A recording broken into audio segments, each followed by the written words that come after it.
psychopathe qui fonctionne en général normalement dans la communauté en tant qu'homme d'affaires, médecin ou même psychiatre. De nos jours, certains chercheurs particulièrement astucieux voient la psychopathie criminelle, souvent considérée comme trouble de la personnalité antisociale, comme la forme extrême d'un type particulier de personnalité.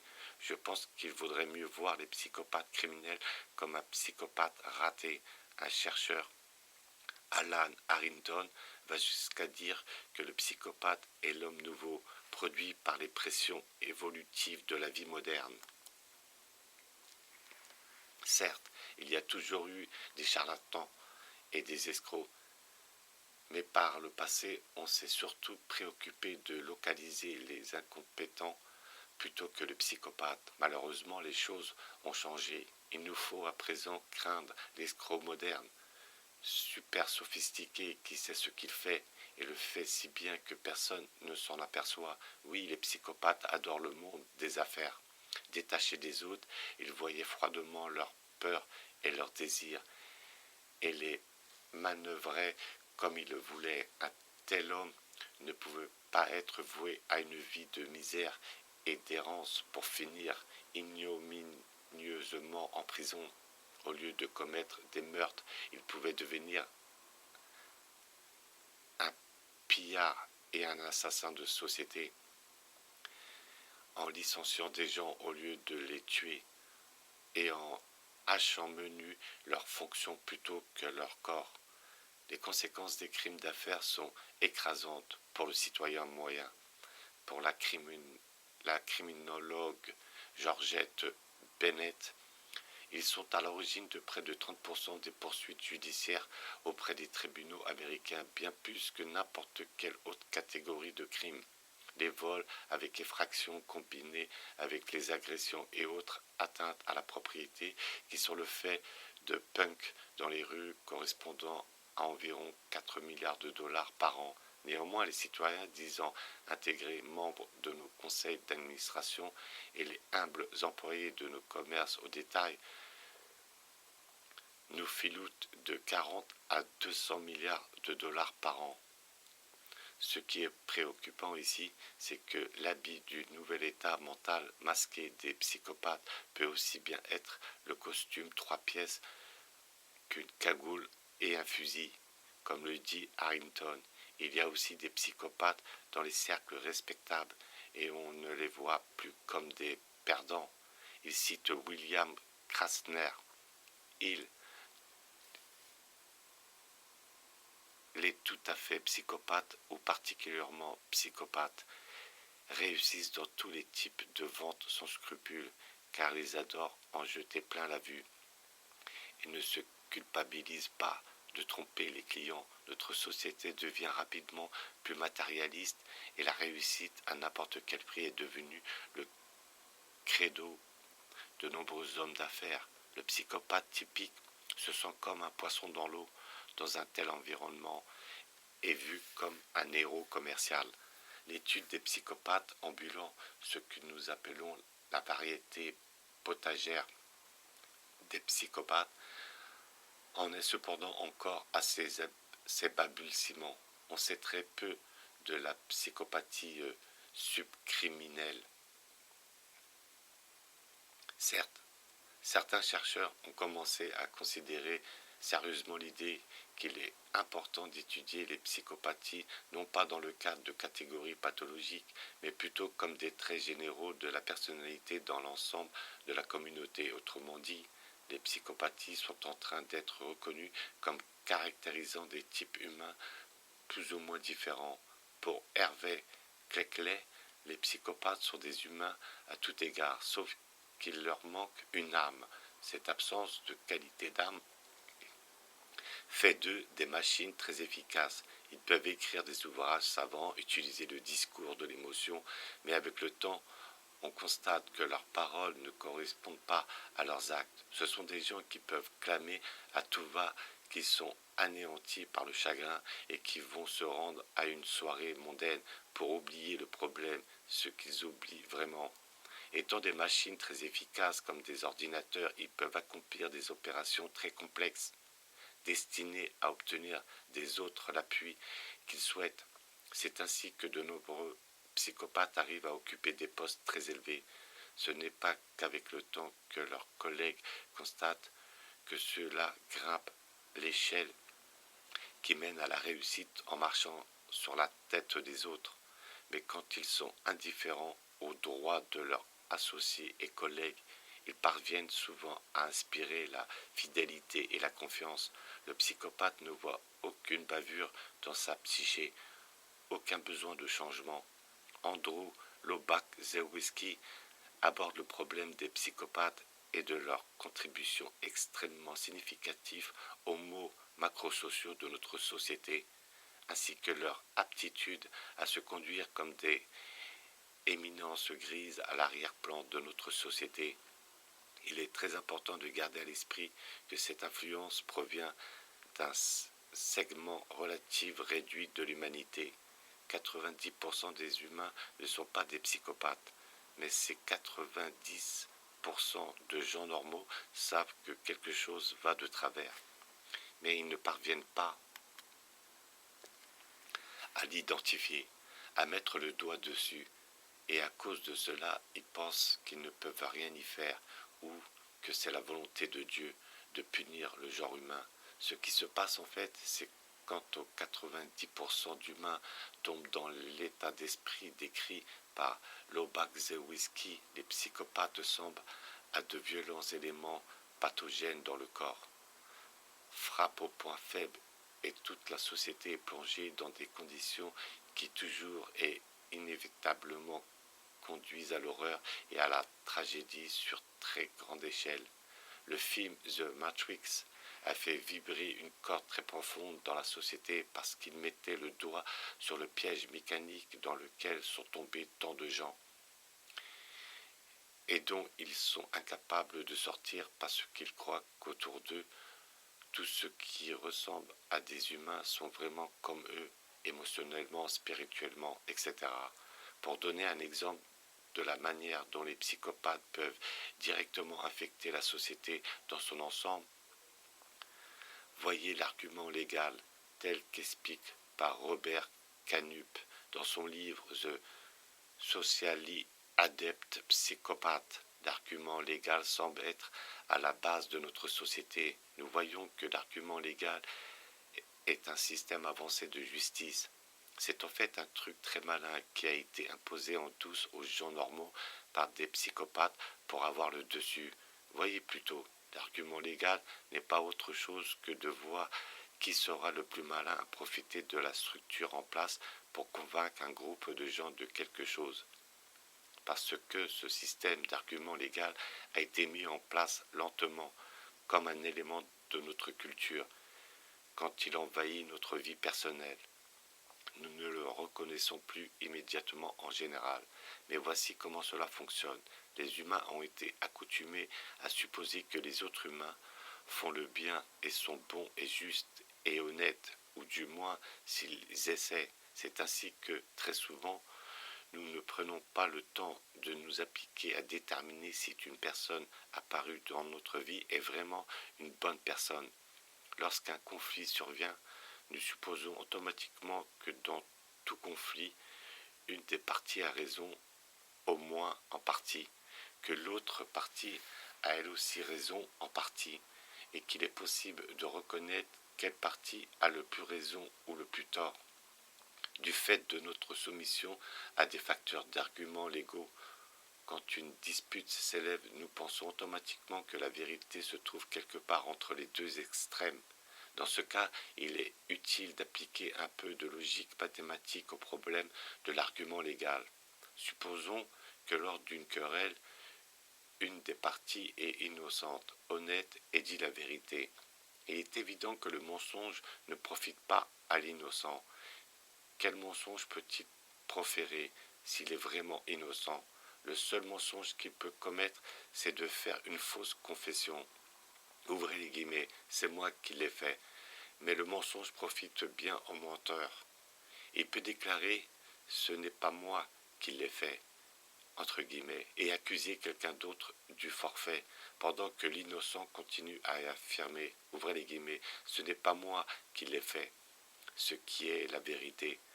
Quand elle est déformée par des menteurs habiles, la vérité peut toujours mettre un innocent dans une mauvaise position, particulièrement quand l'innocent est honnête et reconnaît ses erreurs. L'hypothèse que la vérité se trouve entre les témoignages des deux parties fait toujours glisser l'avantage vers la partie qui ment, et non vers celle qui dit la vérité. Dans la plupart des circonstances, ce glissement ajouté au fait que la vérité sera aussi déformée de manière à porter préjudice à la personne innocente donne toujours l'avantage aux menteurs des psychopathes. Même le simple fait de témoigner sous serment est une farce inutile.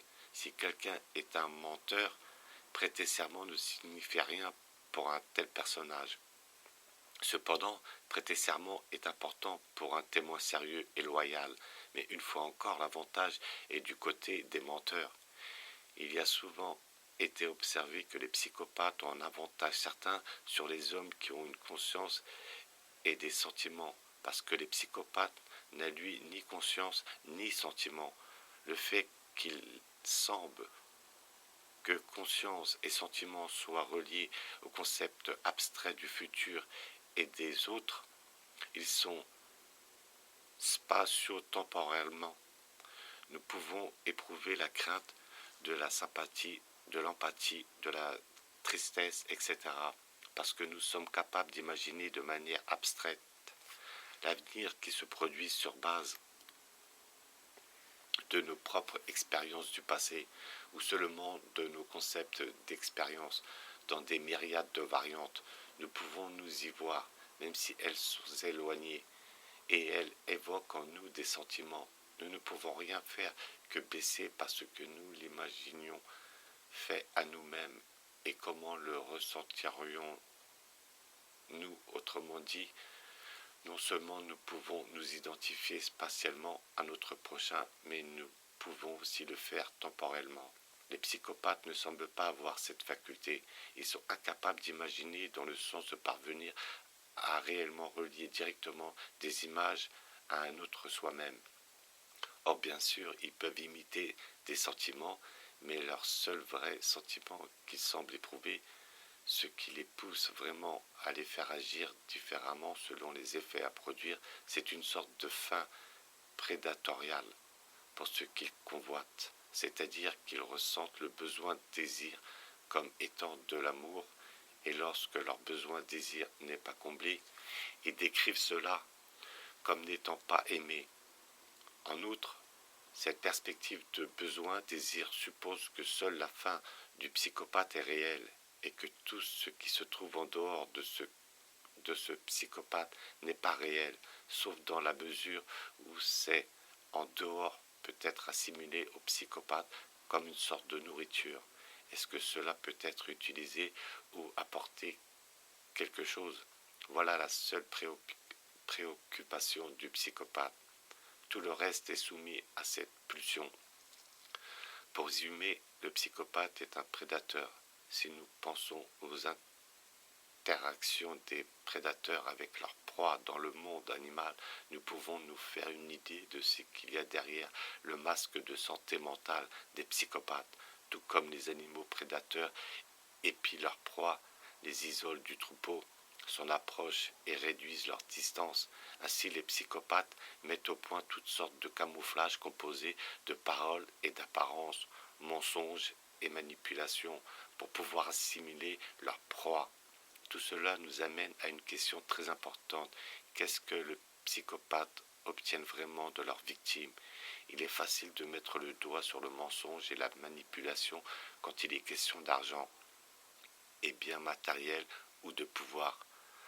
Mais dans bien de ces cas où il est question par exemple de relations amoureuses ou de feinte amitié, il n'est pas commode de discerner les objectifs des psychopathes sans nous aventurer trop loin dans la spéculation, un problème devant lesquels Cleckley s'est retrouvé lui aussi. Nous ne pouvons que constater que les psychopathes jouissent de la souffrance d'autrui. Les êtres humains normaux aiment à voir les autres heureux. Eh bien, les psychopathes aiment exactement le contraire. Quiconque a pu observer un chat qui joue avec une souris avant de la tuer pour la manger se dit que le chat est sans doute amusé par la cabriole de la souris et est incapable de concevoir la terreur et les souffrances de la souris. Le chat est donc innocent de toute intention mauvaise. La souris meurt, le chat est nourri. C'est la vie en général. Les psychopathes ne mangent pas leurs victimes. C'est vraiment que dans des cas extrêmes de psychopathie, toute la dynamique du chat et de la souris peut être observée.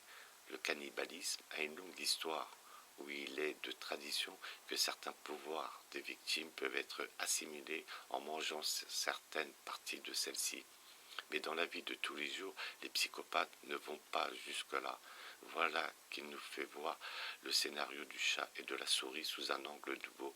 La question que nous nous posons, est-il trop simpliste de supposer que l'innocent chat est simplement amusé par la souris qui court partout et tente frénétiquement de s'échapper? Y a-t-il dans cette dynamique davantage qu'il n'y paraît à première vue? Y a-t-il autre chose qu'un amusement causé par les mouvements affolés de la souris qui essaie de s'échapper? En termes d'évolution, pourquoi un tel comportement aurait-il été en place dans le chat? Est-ce que la souris a un goût meilleur à cause des substances chimiques de peur qui circulent dans son petit corps? Est-ce qu'une souris paralysée par la terreur est un mets de gourmet?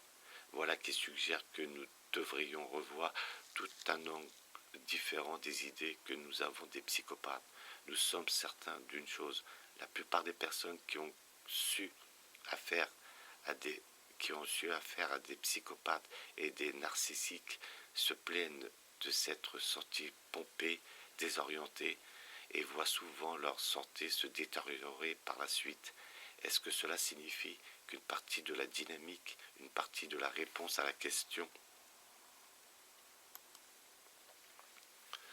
savoir pourquoi les psychopathes recherchent des relations amoureuses et des amitiés, ce qui manifestement ne peut leur apporter aucun bénéfice matériel et parce qu'il y a en fait consommation d'énergie? Nous ne connaissons pas la réponse à cette question. Nous observons, supposons, spéculons et envisageons. Mais en fin de compte, seules les victimes elles-mêmes peuvent déterminer ce qu'elles ont perdu dans l'affaire. Et c'est souvent bien plus que des biens matériels dans un certain sens.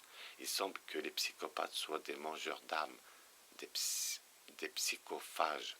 Depuis quelques années, de plus en plus de psychologues, psychiatres et autres travailleurs du secteur de la santé mentale commencent à regarder ces choses autrement, en réponse aux questions sur l'état de notre monde et la possibilité de l'existence de différences essentielles entre les individus comme George W. Bush et les néoconservateurs et le reste d'entre nous. Le livre du Dr Stout explique très longuement pourquoi aucun de ces exemples ne semble concerner des personnes réelles. Dans un des premiers chapitres, elle décrit un cas composite où le sujet a passé son enfance à faire exploser des grenouilles avec des pétards. Il est de notoriété publique que cela a été un des amusements de George W. Bush. Alors on se demande naturellement, quoi qu'il en soit, même sans les travaux du Dr Stout, à l'époque où nous avons étudié cette matière, nous avons réalisé que ce que nous étions en train d'apprendre était très important pour tous, car de la manière dont les données étaient assemblées, nous voyons que les pistes et profils révélaient que les problèmes que nous rencontrions se posaient à chacun à une époque de sa vie, à des degrés divers. Nous avons aussi réalisé que les profils qui émergeaient décrivaient aussi assez précisément de nombreux individus en cherchant de positions de pouvoir et d'autorité, particulièrement dans la politique et le commerce. Cela n'est pas tellement surprenant, mais honnêtement, cela ne nous était jamais venu à l'esprit avant de voir les modèles et les reconnaître dans les comportements de nombreuses figures historiques et récemment aussi dans ceux de George W. Bush. et de certains membres de son administration. Des statistiques récentes montrent qu'il y a davantage de gens psychologiquement malades que de gens en bonne santé. Si l'on analyse un échantillon d'individus dans un domaine donné, on est pratiquement certain de découvrir qu'un nombre important d'entre eux montrent des symptômes pathologiques. La politique ne fait pas exception par sa nature. Elle aurait même tendance à attirer davantage de dominateurs que d'autres domaines d'activité. Cela est très logique. Et nous avons commencé à réaliser que ce n'était pas seulement logique, c'était aussi horriblement exact, horriblement parce que ces pathologies chez des gens au pouvoir peuvent avoir des effets dévastateurs sur tous ceux qui sont sous le contrôle de ces malades. C'est pourquoi nous avons décidé d'écrire sur ce sujet et de publier les fruits de notre réflexion sur l'internet. À mesure que les textes s'étoffaient, des lettres de lecteurs ont commencé à affluer pour nous remercier de mettre un nom sur ce qui leur arrivait dans leur vie personnelle et de les aider à comprendre ce qui était en train de se produire dans un monde apparemment devenu complètement fou. Nous avons pensé qu'il pouvait agir d'une sorte d'épidémie. Et dans un certain sens, nous avions raison. Quand quelqu'un atteint d'une maladie hautement contagieuse a une profession et qui le met en contact avec le public, il en résulte une épidémie. De la même manière, quand un individu haut placé en politique est un psychopathe, il ou elle peut être à l'origine d'une psychopathologie chez des gens qui ne sont pas essentiellement psychopathes. Nos idées à cet égard devait recevoir confirmation par l'intermédiaire d'une source inattendue. Andrew Lobach-Zewski, l'auteur de l'ouvrage que vous préparez à lire, j'ai reçu le courrier suivant. Mesdames, Messieurs, j'ai pu lire sur mon ordinateur votre projet spécial de rechercher sur la psychopathie. Vous faites un travail des plus importants et précieux pour l'avenir des nations. Je suis un psychologue hellénicien très âgé. Il y a 40 ans, j'ai participé à une enquête secrète sur la réelle nature et la psychopathologie du phénomène macrosocial appelé communisme. Les autres chercheurs étaient des scientifiques de la génération précédente, maintenant disparus. L'étude approfondie de la psychopathie qui a joué un rôle capital et exemplaire dans ce phénomène psychopathologique macrosocial et qui se distingue des autres anomalies mentales paraît être une étape préalable nécessaire à la compréhension de la nature du phénomène dans son ensemble. Une grande partie du travail que vous accomplissez en ce moment a déjà été fait à cette époque. Je puis vous procurer un document scientifique très précieux et qui peut vous être très utile. Il s'agit de mon livre Ponérologie politique, une science de nature du mal servant des objectifs politiques. Vous pouvez aussi trouver un exemplaire de cet ouvrage à la bibliothèque du Congrès ainsi que dans certaines bibliothèques universitaires au public aux États-Unis. Soyez assez aimable de me contacter afin que je puisse vous en envoyer un exemplaire. Bien à vous, Andrew Lobach-Zewski. J'ai promptement répondu par l'affirmative. Oui, j'aimerais beaucoup pouvoir lire ce livre. Quelques semaines plus tard, l'ouvrage arrivait par la poste.